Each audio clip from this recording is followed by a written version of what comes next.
তোমরা কিন্তু জানো অলরেডি অ্যালকাইল গ্রুপগুলো হচ্ছে ইলেকট্রন দাতা গ্রুপ। কার্বো অ্যানায়ন কি ভাই? ঋণাত্মক চার্জযুক্ত কার্বনকে বলবো হচ্ছে আমরা কার্বো অ্যানায়ন।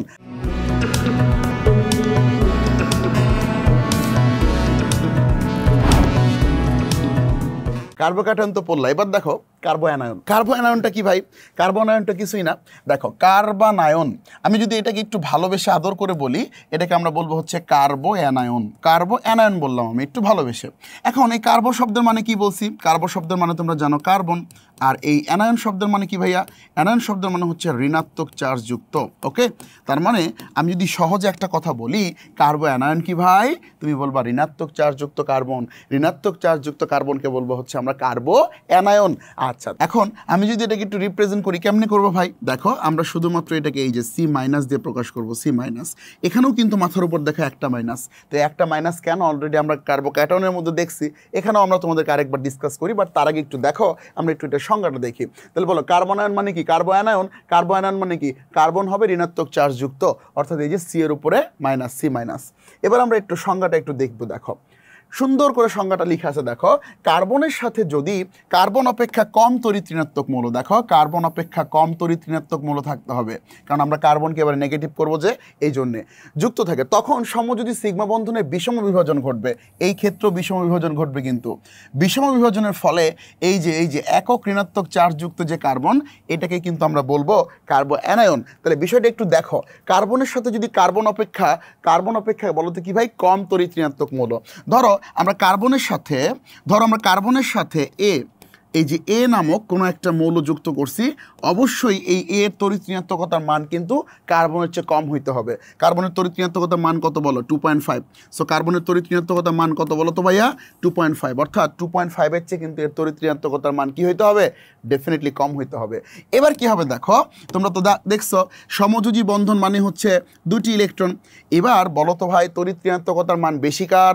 বেশি কিন্তু কার্বনের। তাহলে এই দুইটা ইলেকট্রনকে কে আকর্ষণ করবে? কার্বন আকর্ষণ করবে। এই দেখো কার্বন আকর্ষণ করে নিজের দিকে টেনে নিয়ে নিবে, তাই না? আচ্ছা, এখন তোমরা বলো তো ভাই, কার্বন অ্যাকচুয়ালি এখানে অতিরিক্ত ইলেকট্রন টান দিছে কয়টা? অতিরিক্ত ইলেকট্রন কিন্তু টান দিছে একটা, কারণ তার নিজের তো একটা ছিল, এখানে দুইটা ইলেকট্রনের মধ্যে একটা কিন্তু কার্বনের, আরেকটা হচ্ছে এর। তাহলে যেহেতু সে অতিরিক্ত একটা টান দিছে, এই জন্য কিন্তু আমরা কার্বনের মাথার উপর বলবো একটাই মাইনাস, আর এই যে এই হবে হচ্ছে এই যে প্লাস। তাহলে এই দেখো, এই যে জিনিসটা তৈরি করছো তুমি, তৈরি করছো, এটার নামই হচ্ছে আমাদের কার্বানায়ন। এটার নামই হচ্ছে আমাদের কার্বানায়ন, অর্থাৎ একক ঋণাত্মক চার্জযুক্ত যে কার্বন, তার নামই হচ্ছে কি ভাই? কার্বানায়ন। এবার দেখো সক্রিয়তা এবং স্থায়িত্ব। তো আমরা কিন্তু অলরেডি জানি যে এইটা হচ্ছে কার্বানায়ন, এবং এটার সাথে যদি তিনটা অ্যালকাইল গ্রুপ যুক্ত থাকে, তাহলে এটাকে আমরা বলবো হচ্ছে 3 ডিগ্রি কার্বানায়ন, তাই না? 3 ডিগ্রি কার্বানায়ন, তাই তো? আচ্ছা, এবার দেখো আমরা কিন্তু জানি যদি দুইটা অ্যালকাইল গ্রুপ যুক্ত থাকে, তাহলে এটা হচ্ছে 2 ডিগ্রি কার্বানায়ন। তারপরে হচ্ছে যদি আমাদের একটা অ্যালকাইল গ্রুপ যুক্ত থাকে, এটা হচ্ছে 1 ডিগ্রি কার্বানায়ন। আর এটা হচ্ছে আমাদের মিথাইল কার্বানায়ন। ওকে, এখন তোমরা একটা জিনিস দেখো তো ভাইয়া, এখানে প্রত্যেকটা জিনিসের ধর্ম কিন্তু ভাই নেগেটিভ, অর্থাৎ এদের ধর্মগুলো কিন্তু নেগেটিভ চার্জ দ্বারা নিয়ন্ত্রিত হবে, তাই তো? আচ্ছা, তোমরা কিন্তু জানো অলরেডি অ্যালকাইল গ্রুপগুলো হচ্ছে ইলেকট্রন দাতা গ্রুপ।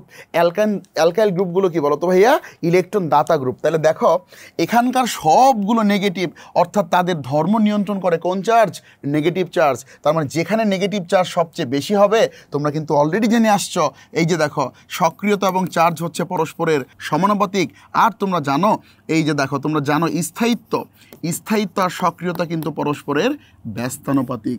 তার মানে আমরা এই দেখো সুন্দর করে একটু দেখতে চাই, সক্রিয়তা চার্জ সমানুপাতিক। তাহলে আমরা দেখতে চাই সবচেয়ে বেশি চার্জ কোথায় বেশি?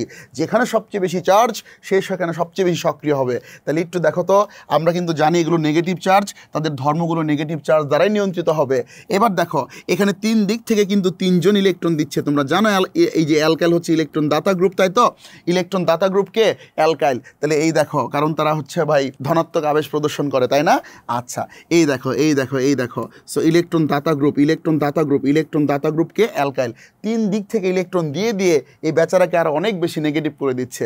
ও কিন্তু আগে থেকে নেগেটিভ ছিল, আরও বেশি ইলেকট্রন দিয়ে নেগেটিভ করে দিচ্ছে। কিন্তু এখানে দিচ্ছে 2 দিক থেকে, মাত্র 2 দিক থেকে ইলেকট্রন দেওয়া হচ্ছে, এখানে দিচ্ছে মাত্র 1 দিক থেকে, কিন্তু এই বেচারা গরিব, ওকে কেউ ইলেকট্রন দিচ্ছেই না। তাহলে তুমি বলো তো ভাই এই কয়টার মধ্যে এটা হচ্ছে 3 ডিগ্রি কার্বো অ্যানায়ন, এটা হচ্ছে 2 ডিগ্রি কার্বো অ্যানায়ন, এটা হচ্ছে 1 ডিগ্রি কার্বো অ্যানায়ন, আর এটা হচ্ছে মিথাইল কার্বো অ্যানায়ন, তাই তো? এটা হচ্ছে মিথাইল কার্বো অ্যানায়ন।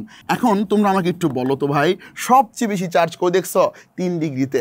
তার মানে এই ক্ষেত্রে সবচেয়ে বেশি সক্রিয় হচ্ছে এই যে 3 ডিগ্রি কার্বনায়ন সবচেয়ে বেশি সক্রিয়, তারপর হচ্ছে 2 ডিগ্রি, অ্যান্ড তারপরে কয় ডিগ্রি বলো? তারপরে হচ্ছে 1 ডিগ্রি, অ্যান্ড সবচেয়ে কম সক্রিয় হচ্ছে কে ভাই? এই যে মিথাইল কার্বনায়ন, কারণ তাকে কেউ ইলেকট্রন দিচ্ছেই না।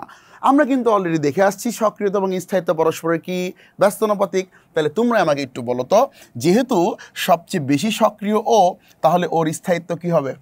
সবচেয়ে কম, ডেফিনেটলি তাই। যেহেতু সবচেয়ে কম সক্রিয়, তাহলে সবচেয়ে বেশি স্থায়িত্ব ওর হবে। এই দেখো খুব সুন্দর করে আমরা স্থায়িত্বের ক্রমটা করে ফেলছি।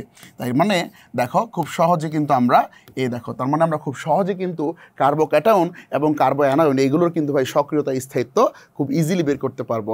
আশা করি এমসিকিউ আসলে আর কোনো দিন তোমাদের ভুল হবে না।